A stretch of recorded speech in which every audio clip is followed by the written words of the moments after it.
Welcome to my latest case. Dear Hannah, well, I made it to Shadow Ranch, but I'm afraid all is not well. The Raleighs, the people who own the ranch, have been called away on some kind of emergency. They had Dave Gregory, he's their foreman, pick me up at the airport. He gave me a phone number, told me to call the Raleighs at that number as soon as I got settled in, and refused to tell me anything else. In fact, he barely said 2 words to me the whole ride to the ranch. What's worse, Bess and George aren't here yet, which is very strange, because even though we had to take different flights, we figured we'd get into Phoenix at about the same time. Being here without them feels odd. After all, the Raleighs are their aunt and uncle, not mine. I wouldn't even be here if Bess and George hadn't begged them to invite me out to the ranch for 2 weeks, too. Until about 3 months ago, the Raleighs owned a clothing store. Bess said it was always their dream to sell the store and buy a cattle ranch. I hope they're okay, but frankly, as beautiful as Shadow Ranch is, I'm starting to get a bad feeling about this place. Love, Nancy.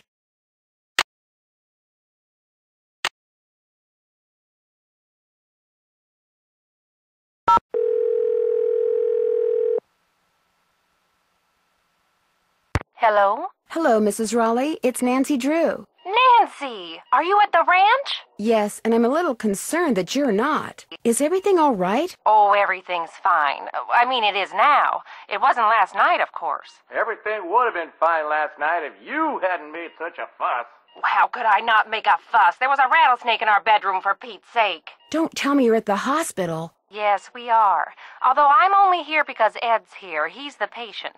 I'm just here to keep him company. You can go home any time you want. Oh, someone's got to keep you out of trouble. Next thing I know, you'll be playing with scorpions. I wasn't playing with that snake. I was trying to shoo it out of the room.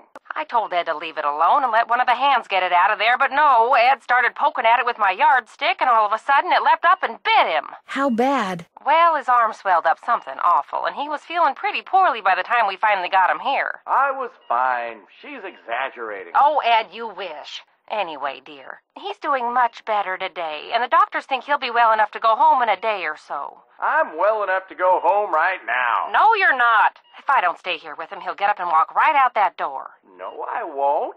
Would you rather that Bess and George and I postpone our visit? Oh, good heavens, no. I won't hear of it. You're going to go on as if none of this ever happened. You just go get a horse from Tex. He's the head wrangler, and go riding to your heart's content. I told Shorty to go ahead with the cookout I planned for tonight, and... The envelope. Have her take that envelope to Mary. Oh, good idea. There's an envelope in the roll-top desk in the den marked Mary. If you could ride over to Mary Yazzy's and give it to her, we'd really appreciate it. I'd love to. Is there an address on the envelope? Dave will tell you how to get there. She's gonna have to get the key to the desk from him, too. Oh, that's right. I always lock the roll-top. Dave has the key. Oh, dear, it seems like there was something else I wanted to tell you. The horse, Bet. Tell her about the phantom horse. Did he say phantom horse? Yes. You see, last night we... Hello, Mr. Raleigh. Time for those tests. Uh-oh. We have to go. Don't worry about us, dear. You just go have fun. Just be sure to wear a hat and drink plenty of water. It's going to be another hot one. Bye! No, wait. Just tell me about the... phantom horse?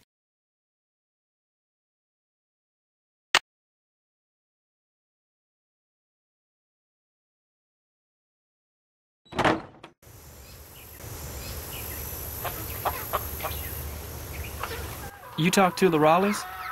Yes, I'm supposed to go ahead and have a good time and not worry about Ed, which is a lot easier said than done. He'll be okay. Getting bit by a rattler's no picnic, but it sounds like he's out of the woods. Beth said something about a phantom horse. Do you know what she was talking about? This glowing horse came galloping up out of the dark, making a real ruckus. Everybody woke up and went running outside to look. It reared up a couple times, then spun around and went racing off the way it came. By the time anybody thought about going after it, it had disappeared. And no one was riding it? You're sure? Positive. It was the strangest thing I've ever seen. Guess you're gonna be asking me a lot of questions, huh? I'm sorry. Am I bugging you? The Raleighs said you were a detective. Amateur detective. It's just kind of a hobby. I'm gonna be honest with you, ma'am. We were short a couple hands to begin with, and now with the Raleighs gone and everybody on edge over what happened last night, well, this is not a good time to be visiting Shadow Ranch, that's all. The Raleighs asked me to take something out to Mary Yazie's, but it's in the den in the roll-top desk, which is locked. They said you had the key? Sure do. They gave me their key ring at the hospital. Great, thanks. To get to Mary's shop, just follow the trail that goes northeast out of the corral. Can't miss it. And I should probably warn you, she doesn't like the Raleighs. Why not? No idea. Not really any of my business. I'll let you get back to work. Appreciate it.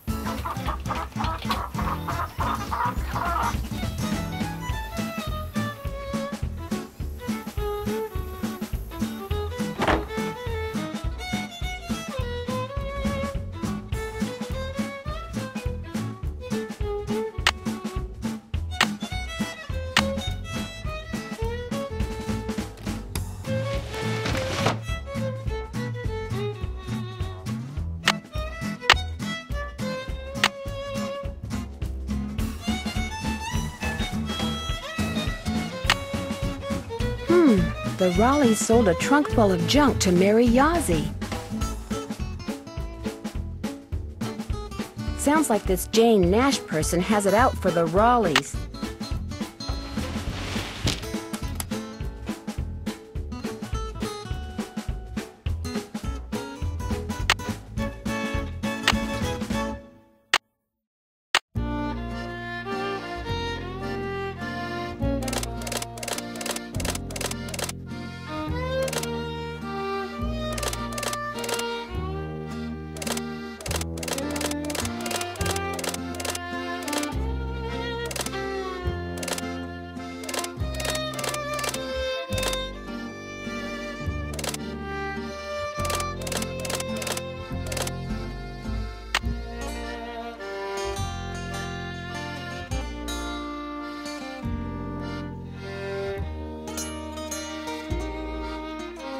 That's not the right time. Must be broken.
July 4th, 1882.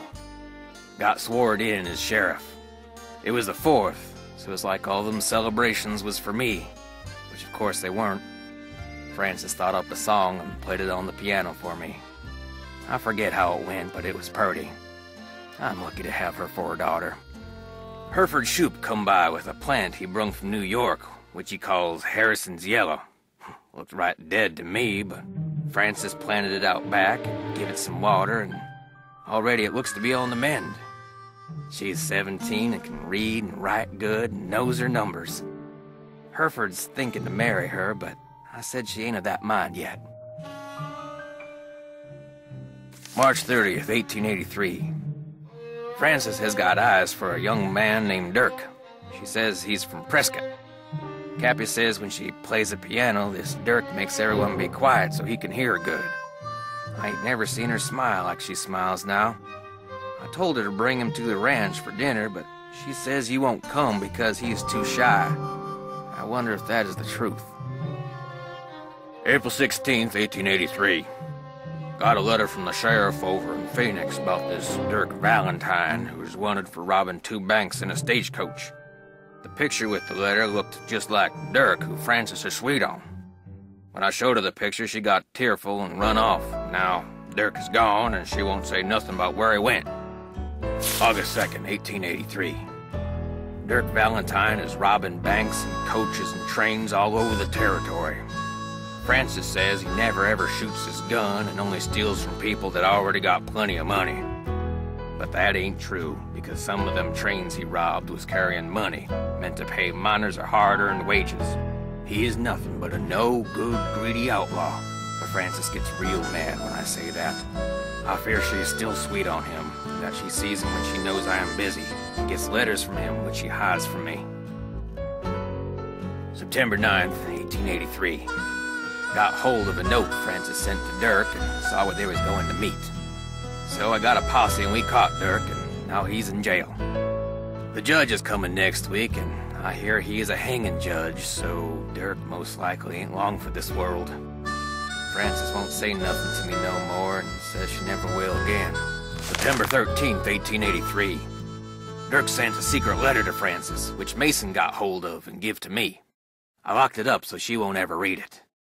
Frances ain't allowed to see Dirk in jail, of course, and if she never sees his letter, maybe she will think he don't like her no more, and maybe she will stop liking him. Frances's ma would have knowed what to do better than me. I wish she was still alive. September 17th, 1883. They hung Dirk at noon. I thought I would be glad, but I ain't. September 18th, 1883. Frances took Brownie in my big saddlebag and is gone. She ain't told no one where she's going, not even Cappy. But I know she will forget Dirk, and when she does, she will come home because she's a smart gal and will figure out that I did what I'd done for her. They hung Dirk at noon. I thought I would be January 4th, 1884. My sister says her little girl Ellie got a letter that said Frances went east and was not of a mind to ever return. I hope this ain't the truth, because I miss her something awful. June 11th, 1884. The Harrison's yellow, which Frances said was her favorite flower in the world, is just a pile of brown sticks now. I don't know how to look after delicate things like that, so it is my fault that it died. I ain't seen or heard from Frances in a year. I tell people she's on her way home, but when I look in my heart, I know this is a lie. She will never come back to Shadow Ranch. It is my fault. I will just have to find a way to live with it.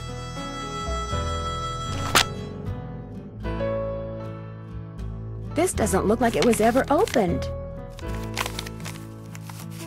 As usual, things did not work out like I planned. Just when I get everything fixed just right for you to go looking for the thing I hid for you, I go and get myself arrested. But no matter what you hear, nothing is gonna happen to me. I will be fine and we will be together soon, I promise. Meanwhile, you can keep busy by looking for what I hid. Start by using this piece of paper to mark where all the rock pictures are. They will tell you what to do next. Your favorite flowers, and the flowers on your favorites, start keeping them in mind too. I will leave a message for you in this here cell, just in case they decide to move me to the jail down in Tumbleweed or something. I like vexing your brain, because when you are thinking real hard, like when you're playing the piano, you are more beautiful than anything in the world. I am sure to be out of here before you find my treasure, but in case I am not, know that it is all yours, and that you are more precious to me than 10,000 treasures put together. 9, 12, 15, 22, 5, 25, 15, 21. Dirk. P.S. I do not and never will hold what your father did to me against you.